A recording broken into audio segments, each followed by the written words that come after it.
I learned early what it feels like to be the other child in your own home. Not the favorite. Not the smart one. Not the one people brag about. Just the dumb one. That's what my parents called me, sometimes jokingly, sometimes not, but always loudly enough for me to hear. At family dinners, my father would chuckle and say, "Well, brains skipped one generation, didn't they?" Everyone laughed. My mother would shake her head when report cards came home. "Your brother got straight A's again, and you?" She didn't even wait for my answer. I was never failing, I wasn't lazy, I just didn't shine in the ways they valued. Numbers confused me, exams terrified me, I froze under pressure. My older brother Daniel was everything I wasn't: confident, sharp, articulate. Teachers adored him, relatives admired him, my parents worshipped him. And me? I was the punchline. Growing up invisible. By the time I was 12, I stopped raising my hand in class. What was the point? If I answered wrong, classmates laughed. If I answered right, they assumed it was luck.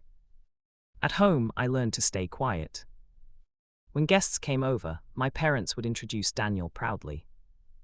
"This is our eldest, he's going to be a lawyer." Then they'd glance at me and add, "And this is, well, he's creative." Creative. The polite word for not very bright. One evening, after I accidentally spilled water on the dining table, my father sighed dramatically. "God, you really don't think before you act, do you?" I laughed it off like it didn't hurt. But it did. It hurt every single time. The moment that broke me. The moment I truly broke came when I was 17. We were sitting in the living room, discussing college applications.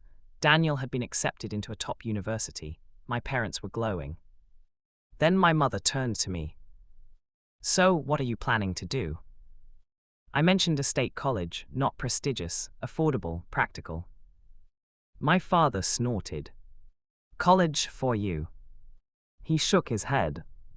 "Be realistic, you're not built for that kind of pressure." My mother didn't defend me, she just nodded slowly. That night I lay awake staring at the ceiling, realizing something painful. The people who were supposed to believe in me never did. And if no one else was going to believe in me, I'd have to do it alone. Choosing a different path. I didn't go to college right away. Instead, I worked. Warehouse jobs, night shifts, delivery routes, construction sites. I got yelled at, I messed up, I learned the hard way. But I noticed something strange. While others complained, I observed. I noticed inefficiencies, waste, broken systems no one bothered to fix. I wasn't fast with equations, but I understood patterns, processes, people. At one warehouse, I redesigned the storage flow on my own time. It reduced delays by nearly 20%. My supervisor took credit for it. I didn't argue. I just learned. At another job, I taught myself basic coding at night using free tutorials. It took me months to understand what others learned in weeks, but once I understood something, I understood it deeply. Still, whenever I visited home, nothing changed. "So still doing those little jobs?" my father would ask. Daniel, now in law school, would smile politely. No one asked what I was building. The idea everyone laughed at. When I was 26, I had an idea. Not a flashy one, not revolutionary, just practical.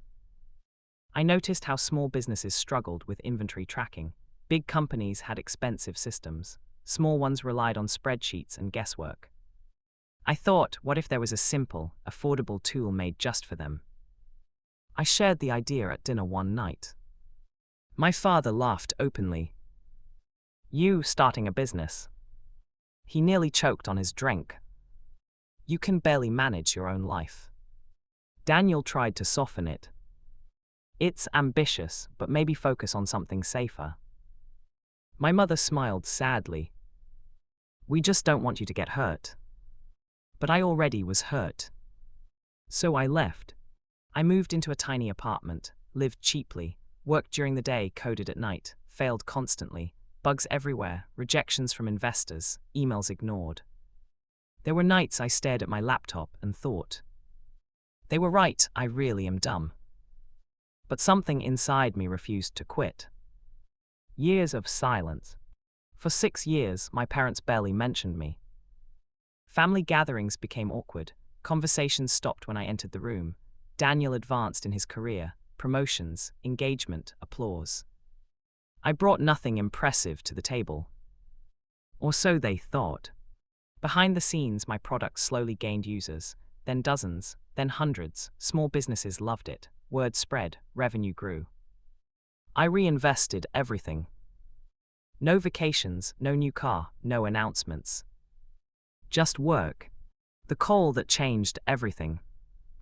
One rainy Tuesday morning, my phone rang. An unfamiliar number. A venture capital firm. They'd been watching my company for months. They wanted to acquire it. At first, I thought it was a scam. It was. After weeks of negotiations, lawyers, sleepless nights, and disbelief, the deal was finalized. I sat alone in my apartment when the email arrived. Attached was a scanned document. $47 million. I read it again. And again. My hands shook, my vision blurred. I laughed, then cried, then sat in silence for a long time. Not because of the money, but because of what it meant. Going home. I didn't tell my parents right away. I went home for Sunday dinner like always. Same table, same walls, same jokes. My father asked, "So, still working on your little computer thing?" I nodded. Then I reached into my bag and placed an envelope on the table. "What's this?" my mother asked. "Just something I thought you should see." My father opened it. The room went silent. He stared at the paper, then at me, then back at the paper. Daniel leaned over, frowning. "Is that real?" My mother covered her mouth. The check was real. $47 million. No jokes, no laughter. Just stunned silence. The apology that came too late. My father finally spoke. Eyes I didn't know. I nodded. "I know." My mother's eyes filled with tears. "We were wrong about you." I smiled gently. "I know." Daniel stood up and hugged me tightly. "I'm proud of you," he whispered. It felt good. But it also felt empty. Because the version of me who needed that pride had grown up already. What I learned. I didn't become successful to prove them wrong. I became successful because I refused to let their voices become my own. Some people are loud learners. Some are slow burners. Some bloom in silence. And some of the smartest people in the room are the ones everyone else underestimates. They called me dumb. But the truth, I was just different. And that made all the difference.